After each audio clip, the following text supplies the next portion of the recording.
Hello and welcome to Crossy's Corner. It's great to have you along with us. I'm Martin Cross, and in Crossy's Corner today is none other than the stroke of Britain's Olympic bronze medal winning eight in Paris, Annie Campbell-Orde. Hi, Annie.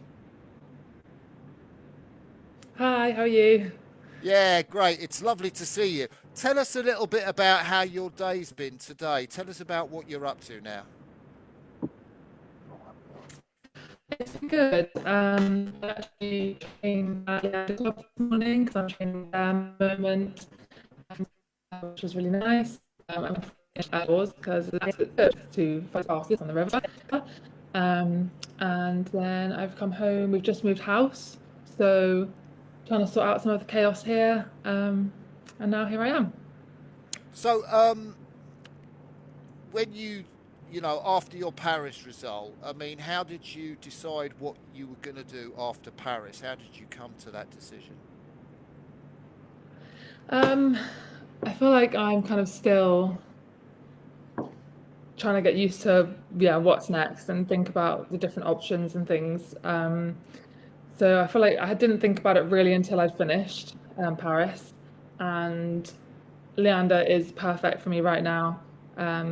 Everyone's so nice, and it's a nice change of scenery to just keep rowing, which I'm enjoying, and just see how everything goes. So it's kind of hard. I think it's not a quick decision. It's just gradually figuring out what's next, which is actually quite nice. Yeah, you've got quite a special affinity with Leander, haven't you? Yeah, I do. I really enjoy Leander. I think it's a really nice place to be and a nice place to train. So it is nice to go back. I I guess it was important in your life because you were rowing. Was it at Nottingham Rowing Club? And I'm not sure how quickly that was propelling you to where you wanted to be, and you made the decision to move down to Henley and come to Leander. Yeah, it was actually a really big decision because obviously all my life before, although I'm not from there, everything was up there. So moving down was quite a big risk, if you like. There was nothing for me here apart from Leander. So if it hadn't gone well, it was a big change to make. But yeah, I moved down to Leander, and in the first year, the end of my first season, was selected for the Windermere Cup, which was like the development project of that year. So literally moving basically, yeah, propelled me into the team and sort of started that where at Nottingham it was hard to do that kind of on my own, didn't have anyone to really row with at the time. So, what are we talking about? 2022 now. Yeah, 2022. Okay, well, we'll come back and we'll talk about that and what Leander did for you. Um, how has your life been after Paris? Like, so what difference has winning an Olympic bronze medal made to your life so far? Um, it's weird because in a really nice way, my life is exactly as it was before, which I actually really like. But obviously that sounds kind of a bit depressing. But no, nothing's really changed drastically. But I do feel different from it. Um, and obviously, right after, there's been loads of like media and stuff like that, which I've never experienced before. And it's nice, going back to Leander, everyone thinks I'm really good, so that's really that's really nice. The majority the same, and my family, everything's the same as it was. Just now, I've got something nice to bring to like events and stuff that people like seeing. Yeah. What is your relationship with your medal like? Just talk to me about that.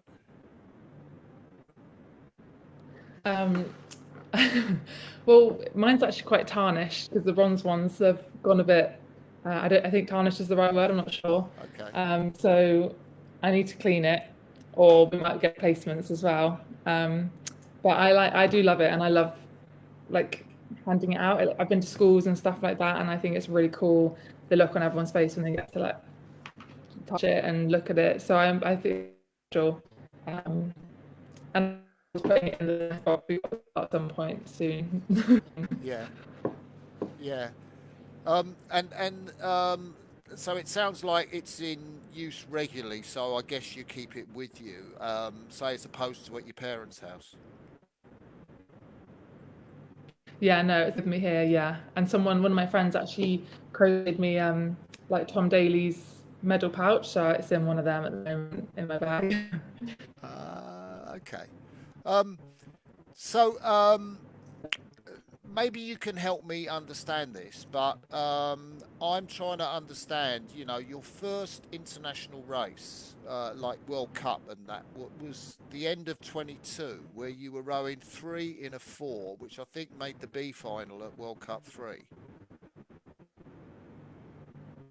Yeah, yeah. So that was after, I think after Windermere Cup, um, we were then taken on to do as like a development project. So two people in the team at the time who were kind of being the spares. So then me and Sophia Heath from Leander went to join them to make a four to do that and at the World Cup three, which was my first one.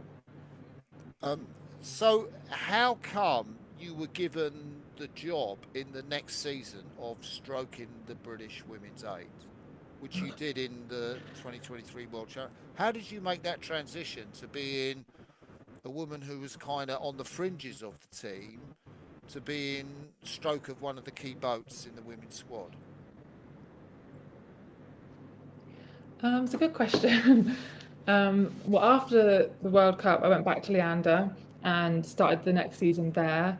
Again, I think I chose to do that. And then obviously went to the trials that everyone has to do, must have been November and December.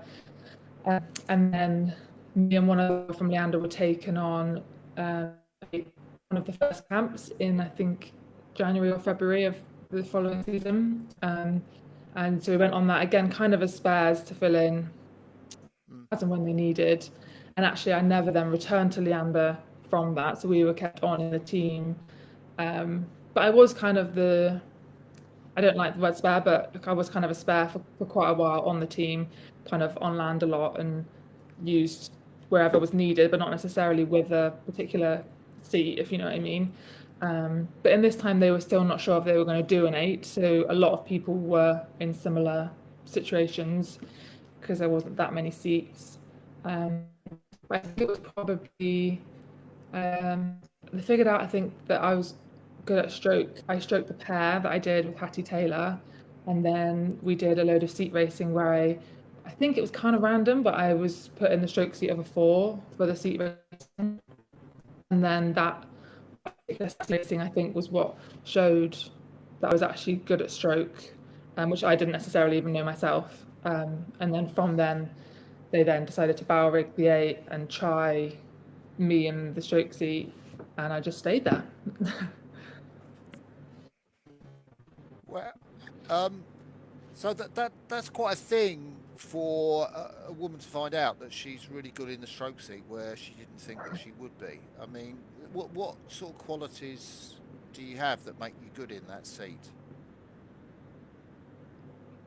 I think I'm very tall, so I think that one of the things Andrew really wants is a long stroke. So I think that I help with that a lot. Um, Quite stubborn as well. I feel like once I got confident in it, then I was just quite stubborn at staying on what I wanted to do, and everyone else had to just kind of fit in. So I think once I knew I was good at it, that helped. Yeah. How tall are you, Annie? 6 foot one. Wow. Which is tall for a female rower. I think there are a lot of female rowers in the Olympics that would be under that height. Um, so, what sort of pressure did you feel in the stroke seat when you started racing internationally that season? Uh, Quite a lot. Um, it's weird because it's not, it's not more than any other seat. It's just a different role. But I think just talking to Rich about it, Rich Chambers, and it the times are on you, and they call out your name just on the start line, things like that. And obviously, I can see Henry in front of me, but I can't see anyone else. So it is sometimes a little bit not isolating because I knew everyone was there, but just I don't know how to describe it really, really quite intense. And although, you know, when it goes well, I feel like I get a lot of it. And when it goes badly, it's not that it's all my fault, but I feel like if it goes bad, then perhaps there's a lot I could have done differently, which would have made a difference. Yeah, do you find it made much of a difference who rode behind you in the seven seat of the eight? I think it was it Harriet who rode behind you in the Olympics? Yeah, definitely. I think you have the seven seat.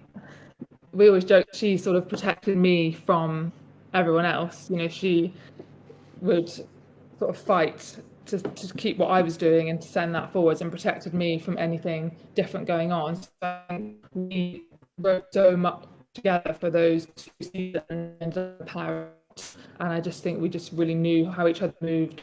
When I say we, I mean she knew how I moved. I just sort of did it. She was the one who had to kind of follow and adapt and change. So she just like knew exactly what I was going to do and how I was going to do it, which I think is important and I think makes quite a big difference to sending it down the boat and knowing again feedback as well. Like we'd always have the same feelings and stuff, so that communication really easy with Henry and with the crew. So definitely, I think it makes a big difference who's sat in seven.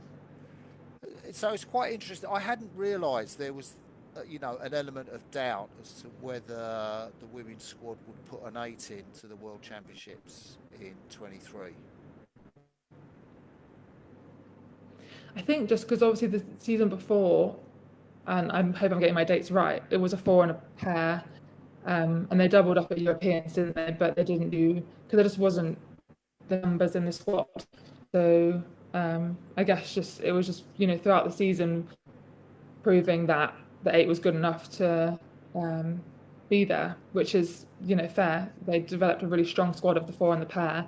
They didn't need to put out a sort of average eight. So I think it was just throughout the season proving they were sending an eight and there was a good enough people there, even though a lot of us were new. So I guess it's a bit risky. Yeah.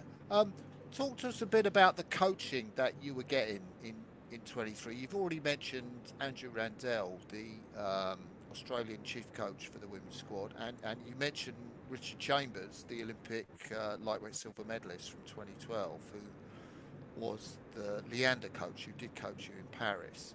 Talk to us about the kinds of, what it felt like to be coached by those kind of people. Yeah. So when I went into the team, it was Andy straight away. So I didn't know the program before. Obviously, I've heard how different it was and how his program is pretty tough. But that's sort of what I was thrown into. I hadn't got anything to compare it to. So that was definitely a shock. Even though Leander and all the clubs are amazing, going to the team it is just more intense, and the training program, was different to anything that any clubs had kind of been doing before. Um, so that was really interesting to figure out how they work. Richard, I'd already had him at Leander. He was my Mary coach at Leander. So when he then came in for World Champs and last season as well, that was quite nice for me because it was familiar and we already had worked together, so we knew how to communicate and everything. Um, Andrew obviously did the program, and I enjoyed him as a head coach. I didn't work as directly with him, but he didn't coach the eight. Um, so it was more Rich and sometimes James. So yeah, it was definitely a learning curve with the intensity of the training, but the coaching was quite familiar because I'd had him at Leander. Yeah, I can imagine that was great. So, what is Richard like as a coach? What are his points in terms of coaching that you like or the crew really related to?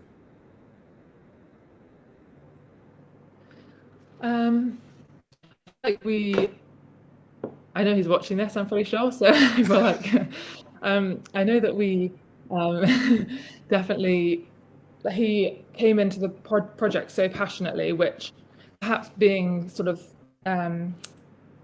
the extra boat we hadn't necessarily had as intensely before. So we all loved that, how much he cared about it and how much he like threw himself 100% in.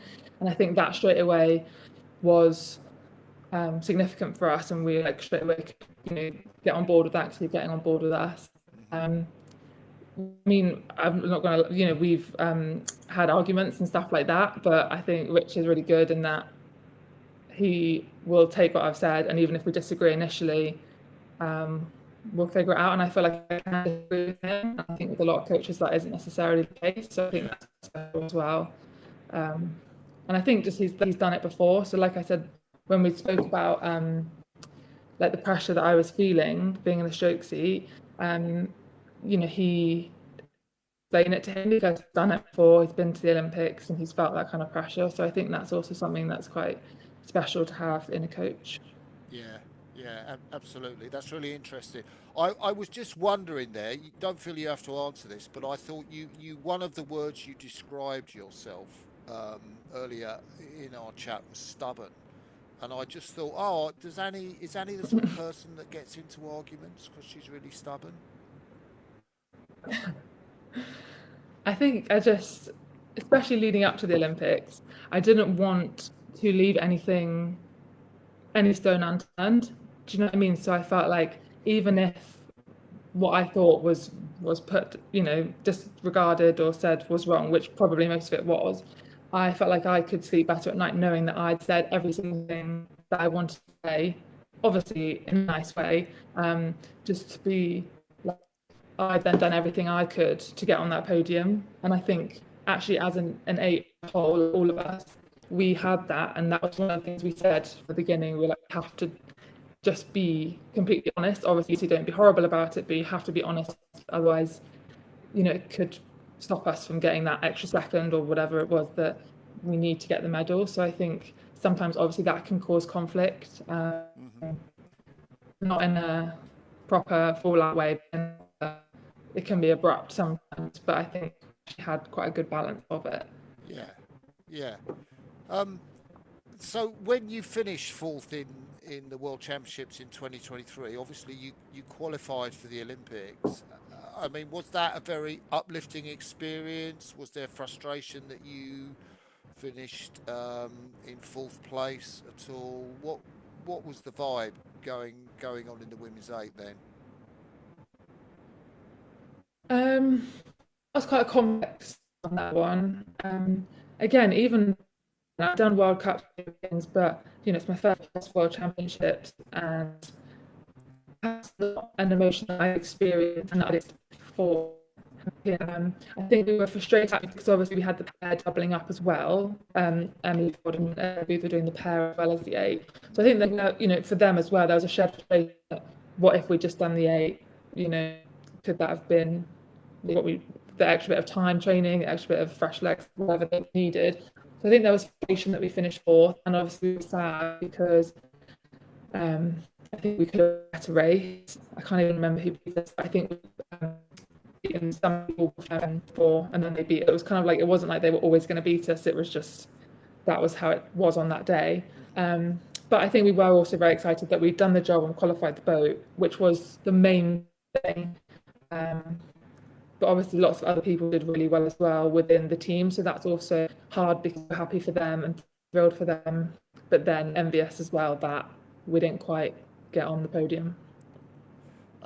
Okay, that's well described. So, you obviously have your time off and do whatever you do and come back into Caversham. How tough was it to make the Olympic team from your perspective? I mean, were you one of the shoe-ins in terms of you stroked the eight in 23? So it was like, well, she's obviously got something going for her in that seat. So she's going to be earmarked for that in 24. Or was it much more unclear than I think it was more unclear than that. I was obviously glad that I had a stroke seat in terms of I knew that gave me maybe something a bit more specific, but it was more than just being maybe a seat raced out, or like it was more than just being like faster or more powerful. I actually had that as well, but I think it wasn't really enough for Olympic seat racing. Like, I'm not the only one who can do that. Um, so it was pretty tough year. I think it was just, again, I've never experienced anything like it, where you think it's like, okay, just train and then get to seat racing and then it's time. But it was just like every session, it was like, if I do badly in this session, is that gonna sort of push me down the ranks? Even if that's not in reality how it works, that's sort of how it felt. So Yeah. going every day and being like, right, I need to be the slowest today, I need to be faster today, I need to do this today. It was very draining. And then obviously the seat racing on top of that, we did so much seat racing Did you? that it was just quite, yeah.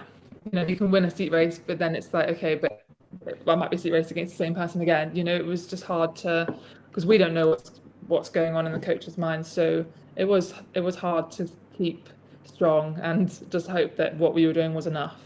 Um, yeah, it's really interesting. I just wondered then when you said that about we don't know what's going on in the coach's mind, which I guess is the case for all athletes, to be fair. And I think actually when I talked to Andrew, but also when I've talked to people like Paddy, um, Ryan, who coaches the Cambridge women, and Rob Baker, that there is a sense that people know the reasons why they're in or they're not in the boat. So I'm wondering what you think about more transparency around that, or do you think the coaches got it right?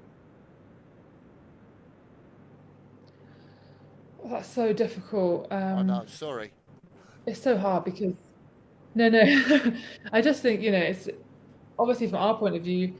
Like you said, if I was joke seat, they could have been sat in the office going, "Well, Annie's definitely joking it," but obviously they're not going to tell me that before racing, because then other people will be like, "Well, I could stroke it." So I feel like it's hard because you have to be fair as well. So obviously, as an athlete, we always would say that we'd like coaches to be, tell us more and be transparent. But in reality, I don't know if that's possible for them to do without causing other issues, without either stressing people out more or, yeah, coming across as unfair. And so obviously, yeah, transparency is great, but I've not been on the other side of it, so I don't know if it's actually easy to be that much clearer, especially with something like Olympic seat racing. Like, you have to do it by the book. Yeah, yeah. When was the moment, or was, yeah, when in the season, for example, when you raced the eight in Varese, I think, and maybe the fours there as well, was there a moment that you were told, Annie, you're in the Olympic team, and if so, who told you that?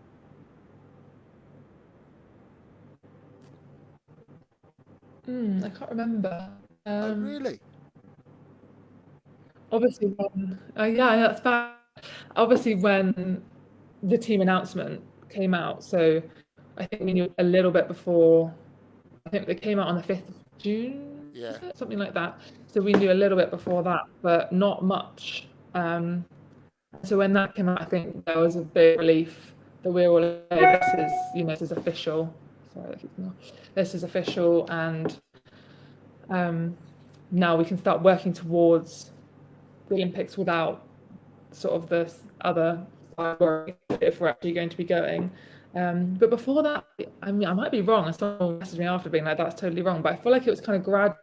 You got more secure that you were like, "Okay, well, they keep putting it out, and I keep being put in it." Um, and I guess there was more seat racing, which maybe made it a bit more obvious. But I don't think anything was like officially said, and I felt like I needed it written down, like officially, to really be sure. yeah, yeah, yeah. I can see that's pretty cool. Um, so I am I'm thinking in terms of the season. What was your kind of stated objective as a crew? Like, what had Andrew said to you that that you're aiming for? What had Richard said to you? What did you say to yourself about your objective for that season? Um, for 2024, Yeah, um, we honestly, our objective was to win gold, and that's what we went for the whole time. Because I think if you don't aim for like the highest, then it's easier to kind of drop short. You know, if we'd have gone for bronze, maybe we would have got like fifth or sixth. So the whole time it was like what we're going to do to win gold, and there was like, I'm, well, I feel like, and I can't speak for everyone, but I think there was a real shared, full belief that we could do that. You know, we had beaten at some point um, all of the other countries, Romania, and even then we got pretty close. Um, yeah, Europeans and things, yeah. and started to beat them, you know, to the 500, beat them to the 1K, and etc. So yeah, our objective was to try and win gold. Um, yeah, that's really quite striking. So so I've got this right. The kind of pre-race talk before the final in Paris was about how you were going to win it. Yeah, pretty much. Um, what did it take? So essentially, I know you had evidence because, say, I know, for example, in Lucerne, you had that very close race with the Canadians who won in Lucerne just before the Olympics. So I'm guessing, I'm trying to think, well, what sustained you in that? But maybe you had a strong sense of, as a crew, of the self-belief, and you took enough from the results to suggest that that was a reasonable goal to have. Definitely, yeah. And obviously then when we met the Canadians in the heat as well, at Paris, we beat them there as well. So I think that helped, but obviously we had to go out with the confidence for the heat. Um, and even the season before, we'd sort of been back and forth with the Canadians, and every time we raced them, it was really close. So we knew that it just had to sort of be our day. And obviously in the final, it wasn't, but it was still close. So I think we, you know, we kind of knew that whichever way it went, it was going to be close with them. Um, I'm now thinking, so how disappointed might anybody have been with the result in terms of, you you won a bronze medal? Uh, was there immediate joy slash relief, which is another emotion that people sometimes talk about? Was there disappointment that it had been, um, only a bronze medal? What was it? Um, Before we went out, I actually didn't know it would feel if yeah, that happened. I I'm pretty sure that there wasn't any disappointment within the eight. I think I can obviously only really speak for myself. Initially, when we first crossed the line, well, I didn't really realise where we'd come, but once I had realised we got bronze, initially I was a little bit disappointed that the Canadians had beaten us because, as I said, we'd just beaten them in the Yeah. heat.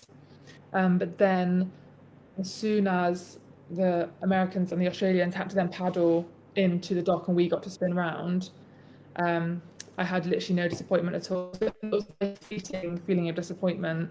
And then as soon as we got to spin and go to the podium side rather than back in, I had actually no disappointment at all. I was just relieved and pleased and excited that we got to put on that tracksuit and go on the podium. And I think everyone felt the same. I think I was sort of relieved. You know, some of the girls have been to Tokyo, missed out. So I think there was always that possibility that that was going to happen again. So yeah, although we were like, oh, you know, watching it back, I think we were all like, oh God, that was really close. Yeah. But I think we're just really grateful. What's your memory of the race? Because some people, I've talked to some people. I think Nick Mead from the US4. I mean, he basically says, I'm not going to watch. I haven't watched. He hasn't watched the race. He said, I want to retain the memory that I have. I don't want it sort of tampered with by anything else. And then some people say, well, I can't remember anything of the race at all. Where is it with you? I I watched it, I hadn't, but then I was doing a talk and they decided to play it, so that was a fun way to see it for the first time. Um, I think I remember I remember more nervous than I've ever been in my whole life. So I remember before the race feeling quite sick, and I remember the 8 being quieter than it had ever been, ever. So I remember everyone being very nervous. Um, One bit that I can clearly remember is, couldn't tell you where in the race it was, but at one point the US really started to move on us. And I remember just saying no, basically. I remember feeling that everyone behind me had had the same thought at the same time, because I think it was far into the race, so we were definitely all struggling by this point. But I just remember them moving and just being like, absolutely not, we're not today. You know, we can't give up now, kind of thing. And I remember just feeling this massive like surge come from behind me. And that's sort of the main thing I can actually remember from the race. The rest, I think, was just like, okay, just do this stroke, just do this stroke, just do what Henry says, just do this stroke. Yeah. Talk to me about your relationship with Henry Fieldman, the coxswain, because he obviously came into the women's squad, and after coxing the men in Tokyo. What kind of relationship did you and Henry have as stroke and cox? We definitely had a very close relationship. I'm very grateful that I was him, um, and obviously quite formed quite quickly that relationship. Even before I was in the stroke seat, we got on well. He'd always, because obviously the Coxes are around and coaching, he'd always have time to coach me, and even perhaps before when I was a little bit more one of the spares, he would always be some have the time to coach me, you know, talk to me, help me get my setup right and everything. So we already got on well. He's just like that. He just helps everyone and is just lovely to everyone. But then when we then obviously spent every day facing each other, I think there's just real mutual respect there. Like I think we have very similar ideas and boat feel. Everything I would feed back, he would, you know, take seriously and take on board, and made me feel like I had valuable opinions to offer. Um, and we worked together closely on and off the water as well. And yeah, I think that for me, anyway, is a massive part of it. And what helped me be successful in the stroke seat was definitely him, because he even coxed the first time I'd ever stroked an 8, which was on in Caversham, and yeah, just gave me the freedom to kind of figure it out, learn it, but then also do it how he wanted, I guess. Yeah, yeah. Um, I've not been able to hear any of Henry's recordings because they haven't. I think Harry Brightmore's put a couple of his up on YouTube with kind of bleeps for when he used the expletives. Um, I'm guessing Henry's not that kind of cox. He's been known to use expletives, but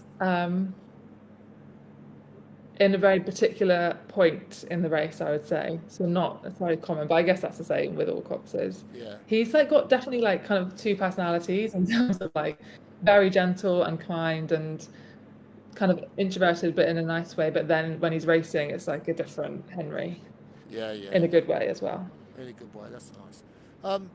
How close was your Olympic experience to what you imagined it might be, having seen it on the telly and talked to other people that had been? Um, I'd say it probably surpassed anything that I'd imagined. Um, it was weird because the first, although obviously we were at the Olympics racing doesn't necessarily feel like an Olympic experience. It did in terms of like, you know, Olympics was everywhere, but it was kind of a normal regatta, Yeah, just with so many more people and with so much more pressure. But then obviously once we were finished, that was then amazing that we got to do everything that you wanted to do at the Olympics. And that was, I don't think I'd even really let myself imagine that bit that much. That was so cool and exactly like, you know, you see on the telly, but in real life. But yeah, the first week was just, it was different, but just intense and um, heightened regatta. yeah, yeah. What was the best thing you did in that second week then?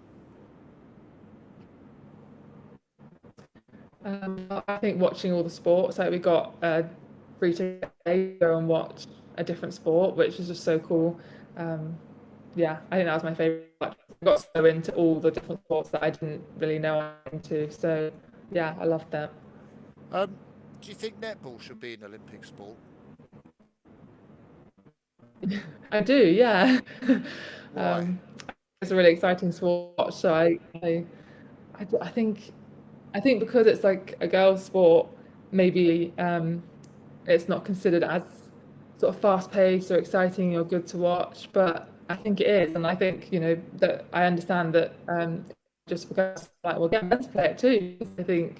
I think it's exciting sport to watch. So the reason I asked that was to get to talk about your netball. So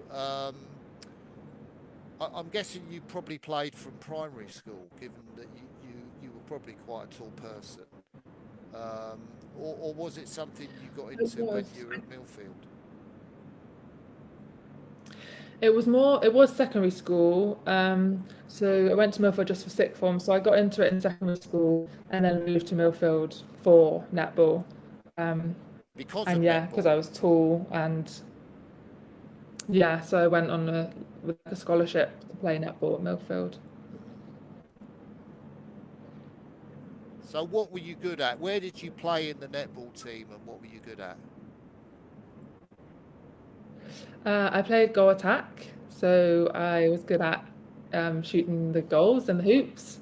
Um, and I think for a tall person, I'm quite springy, which maybe is not always the case. Yeah. Um, Competitive.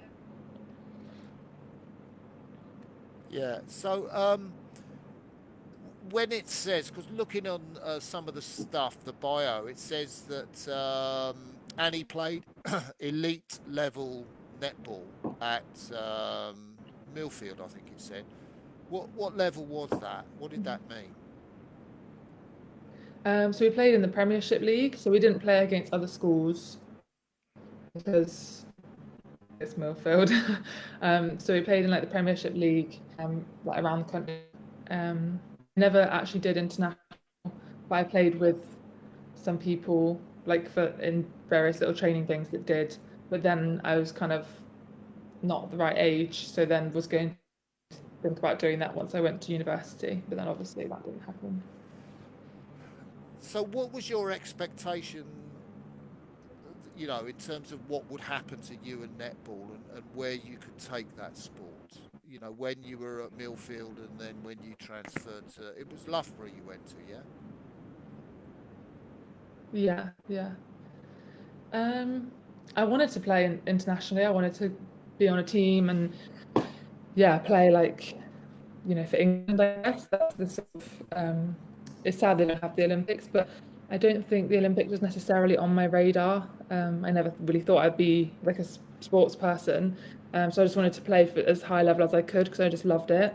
Um, and I probably will go back when I finish rowing. Probably not to do that level, but join a club and play because I just think it's a really fun sport. So at what stage did this idea of rowing become like a possibility for you, and how did that idea coalesce or develop, given that you were the level of netball player that you were?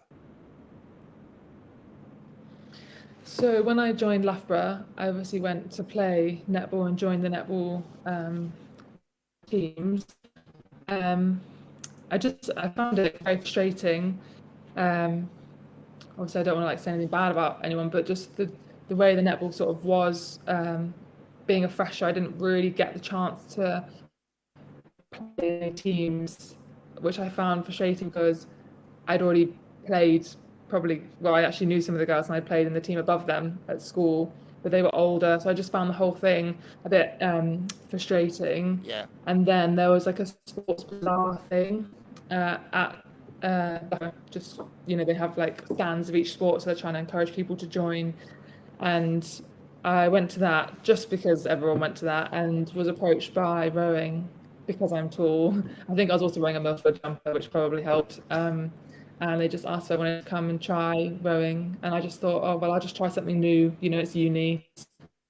You know, at school, people have said I'd be good at rowing. Try it. I just went from there, just people that I met there and made like a good, so just carried on going.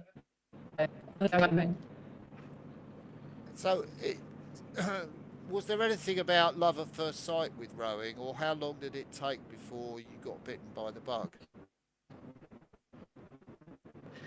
I don't think it was love at first sight. I wasn't that good, especially because we did singles first, and I really don't like going in a single. Okay. Um, so it was definitely more the people that I met there. And then actually, it was the thing I was okay at was after a little bit of time, not initially, was on the rowing machine. So then I found that weird because obviously now I don't really like it, but I found that addicted to trying to better. Um, and then once I was hitting scores that were kind of, you know, what people look for GP trials, so I was like, oh wow, I'm actually good at this. So I think that was the initial kind of thing that kept me going back. And by this time, were you at Nottingham Rowing Club?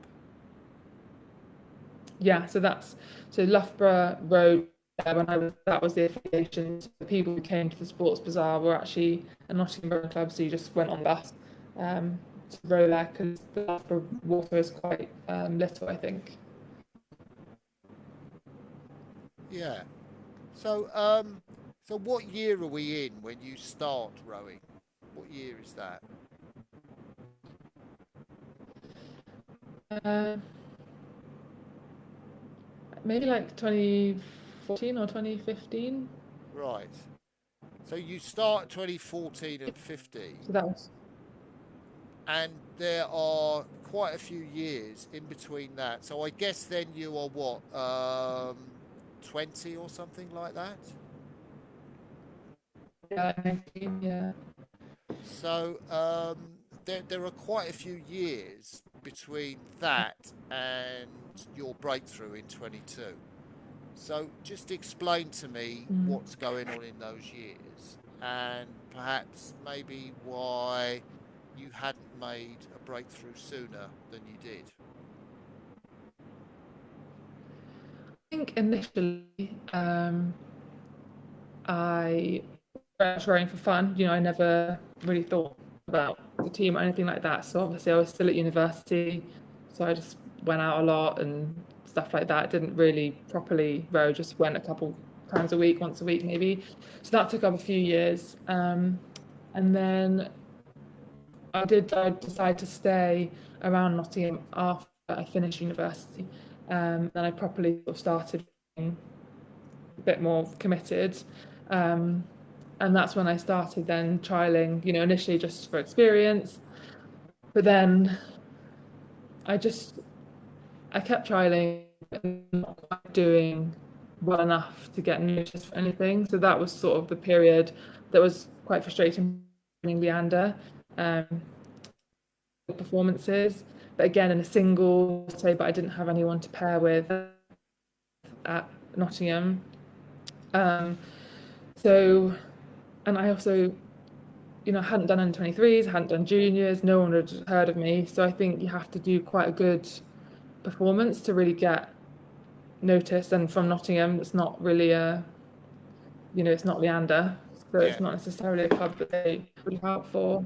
So I think I just kept being average and finding that quite frustrating. And it was actually my coach, Des Atkins, who then turned around and he was like, "You need to leave." And I was like, "Okay, I guess I'm." And he was like, "No, no, you need to go to Leander."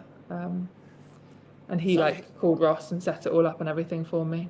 so he had faith in you in terms of what he could see that the potential would be there to deliver. Yeah, it's definitely, I would have definitely stopped rowing if he hadn't have told me to keep going Oh, because, you really? know, I just would do fine. And I was like, okay, well, I guess that's just, you know, I'm good, but I'm not that good, and that's fine. I never thought I'd even go to trials. So I was sort of disappointed, obviously, but not, it hadn't been my like lifelong dream that was crushed. It was something that I hadn't even necessarily considered, so it was sad, but I was like, well, I guess that's just, I've reached my limit and I've tried everything that I can possibly do, apart from move. And yeah, he was like, no, you need to move, you need to try it, and then you can say you've tried everything. So I guess Des is one of those sort of milepost or marker stones on your Olympic journey, by the sounds of it. Definitely, yeah, definitely responsible for keeping me going, and yeah, sending me to Leander, because I don't think I would have, Leander's, you have to apply, and I wouldn't have thought of applying to Yeah. somewhere like that unless he'd said that he thought I was good enough. Um, so what did Leander give you that you weren't getting at Nottingham that made you into a better athlete who was then knocking on the door of the national squad? Um, well, they gave me brilliant athletes. Obviously, Leander and everyone's amazing there. So I met lots of people who had a lot of squash for a very long time. Yeah. And I had done swimming, even though that's what I wanted to do. But I had so many people to row with who were all far better than me. And obviously, they have, proper the coaches, obviously. Um, just everything was a little bit more professional, and that's nothing. I love Nottingham, I love it, but they say it too. They're a club, they're not a kind of high performance centre anymore. Um, but I think majorly it was people to row with. I went in with such a strong cohort of people that joined that year as well. So, they still taught me how to row. Yeah.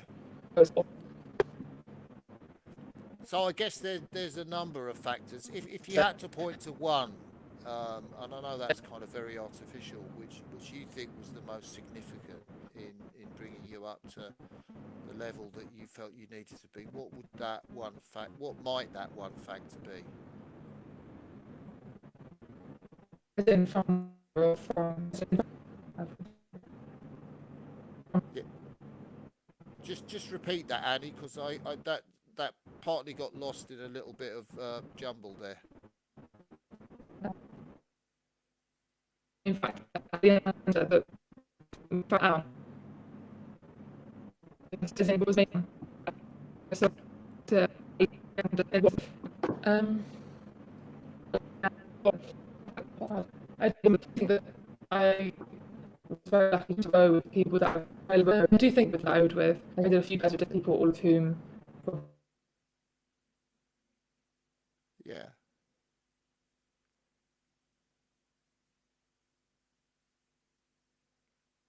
Um, how I feel like all significant contributing it. I'm very good with yeah, all sector athlete. I'm a patient, like sweet,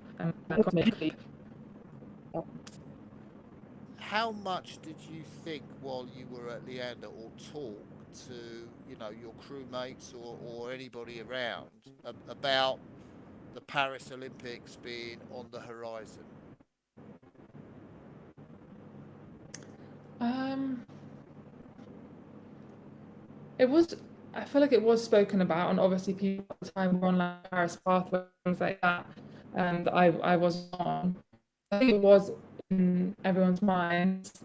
I think for me, I think it was really just I just wanted to try and break onto the team. Sort of, I don't know. I didn't really look that much further. For me, that was the short-term goal. Is that I wanted everyone wore those all-in-ones, the GB all-in-ones, and everyone at Leander had one, and I didn't have one, and I just wanted to have one of those. And then I felt like that would have been me achieving my goal if I could, get one of those. So I don't, not intentionally, but I feel like I just set really one thing at a time kind of milepost. So that was really all I thought about, was that I wanted to break onto the team like they had. I'm just wondering, in terms of your family, maybe your parents or those close to you, what they thought of you and your focus and your desire to achieve that during these years.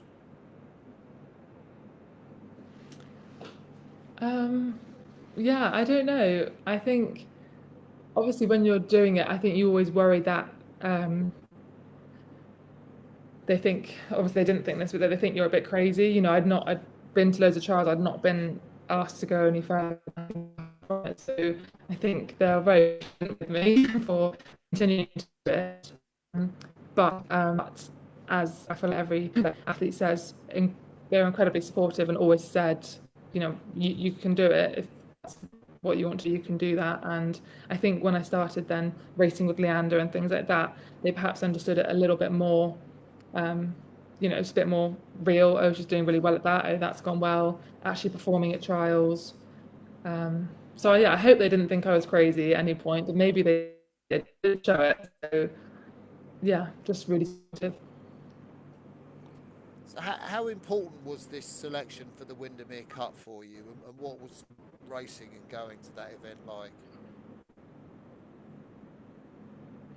That was really, I was really chuffed with that because that was the first vest that I got and the first sort of recognition that I'd had, you know, to be like, okay, you are actually on the sort of pathway, the next steps for the team. And it was really cool. I've never been there before, and it was actually wild. I've never experienced anything like it. And it was a really fun event as well as a racing event. You got to meet loads of new people and do lots of really cool things, go on people's boats and things like that. So that was a really cool trip. And I Yeah, also knew quite a lot of people going on there, so it was nice to go with people that I knew as well. yeah. Did you do any of the boys in the boat stuff? Um, there was definitely a, they have a, is it that they have the boat there, don't they? Or am Yeah, I it's going? on the in the ceiling, isn't it? Yes, we definitely saw that, and that was where we ate. And there was an evening do where they were speaking about the boat. So I definitely remember seeing that, which is pretty cool. Did you see the movie?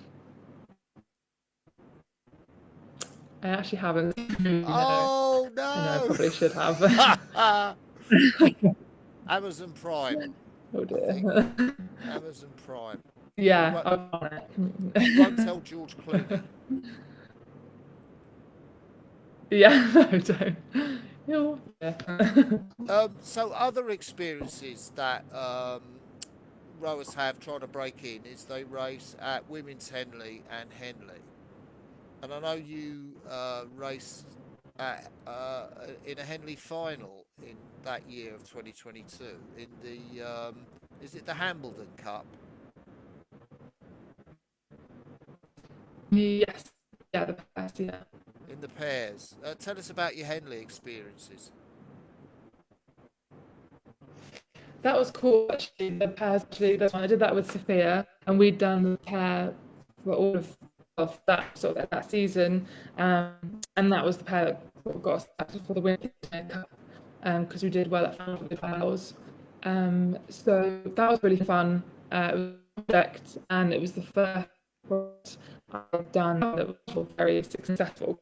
So, you know how it goes at Nottingham and things like that.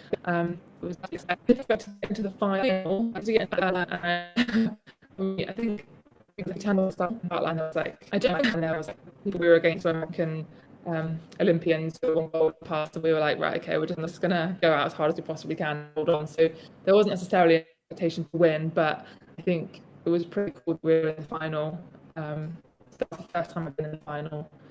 And then the year after, we then did we did that season, and we were in the final for that as well against Canada, who beat us, and we beat them like 7 days later at World Cup 3. So yeah, I've still never won Henley. Um, I really love it, and being everything's really cool. so one of your ambitions is presumably to get a red box. But I would love to get a red box. Yeah, I would. I don't know if it'll ever happen for me, but I'll try. Yeah, I don't understand your result at Henley in 2023, where I'm going to use I a know. pejorative phrase here, where you kind of look crap up against the Canadians, and then I don't understand the result you Yeah. produced in Lucerne, where you won, didn't you? Yeah. I mean, that's incredible to I have think we just a gold medal on the Rotsay. I know. I know that was probably one of the coolest races I've ever done in my life. Oh, why? Um, Tell me why. Honestly, I wish I could explain it, but I think because we weren't expected to win, obviously, because the week before, and I think we've just been really, when we were on, we were really good, but we just hadn't been consistent and we hadn't been able to kind of perform when it mattered. In training, we do like really good pieces, but then it came to races and obviously Henley, and it just um, wasn't what we are or what we could do. So I think even in the heat in Lucerne was like Henley. It wasn't, if I remember rightly, it wasn't our best. I think we might have come last in the heat, or it was all quite close, but I don't think we did very well. And I think it's so difficult to get, 9, 10 people on the same page, and we just hadn't nailed it. And then we just really did some things, proper, well, not proper, obviously it's always proper, but like really um, clear training in 2 days in between, loads of chats about what we wanted to achieve. And on the final day, it was just, I remember feeling in the boat. I was like, this is really good. So even if, we don't get a medal or whatever, we've done something here. And then the next thing I know, Henry's like, right, you're in the lead. And I was just like, well, we just need to keep going. um, yeah, it was definitely the hardest I've ever done as well. I've never felt quite so ill after Oh, a really? race before, but obviously winning gold is pretty special. Yeah. I think there's a video at the end where, like, I don't know what I'm doing, but I don't know very well. Yeah, I kind of think a gold medal on the Rotsay is definitely the equivalent of a medal at a World Championships of some sort. I mean, Yeah, it's like a it's a shame we fantastic. couldn't do that, but Yeah. Okay. So, what is this year? What have you got planned out for this year in terms of, or have you got a plan, or is it just, well, I'm gonna do what I'm doing and wait and see? So, how are things? How do you think I things will think play out for you? I think do what I'm going and see what happens. I'm really enjoying training at Leander, and hopefully going to do some racing with the girls there, the fixtures and things like that. And I'm just going to see what happens. I think it's so hard to plan. Everything we've sort of been through. It's hard to then just immediately go again. Yeah, But I think Leander is perfect sort of level for me right now, and just see how the year pans out. yeah. I I can see that. You never thought of doing Oxbridge, the boat race?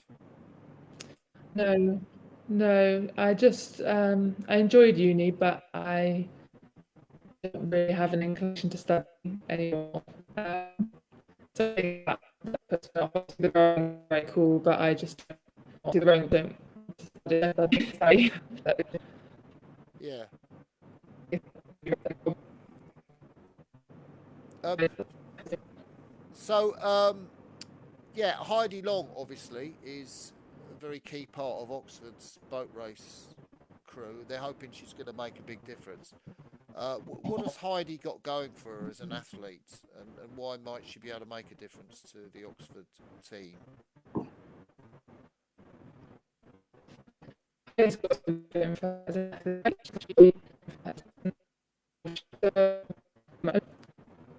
She first she she's still complaining about it, and she's still about so she's still about it, and she's like with her and sort of using sort of for when very happy to be like doing a whole load of people with you. That has a lot of people first, so obviously encouraging and fit. Yeah. Um, so I in terms of you're obviously not done with the sport yet, so you're still wanting to. Um, you're still kind of in love with it. I don't know if that's the correct expression.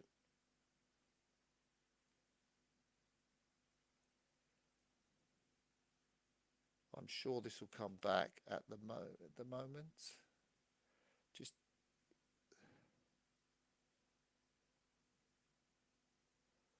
so we just lost Annie temporarily there. I just wanted to ask her in terms of if she was done with the sport or not. And we're just going to wait and see. I hope she can sign back in. She might have been having, or she was having some issues, I guess, with the Wi-Fi connection at her end.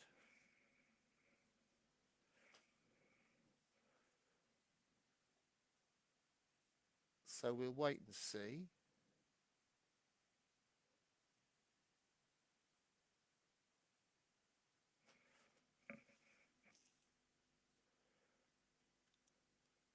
Really interesting to see how important it was to have, uh, a fantastic, committed sportswoman like her, tall woman, and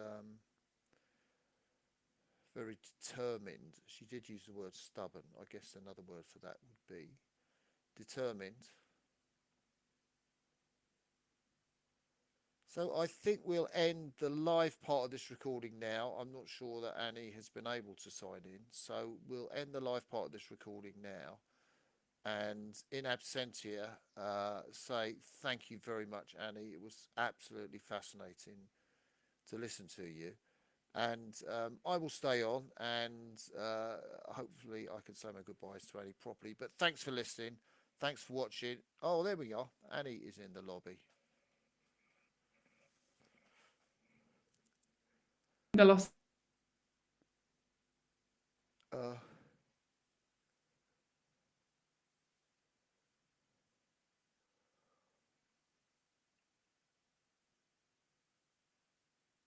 yeah, so I think Annie is experiencing some connectivity issues. So I'm just going to end the live recording there and say tune in later next week, hopefully, for another Crossy's Corner.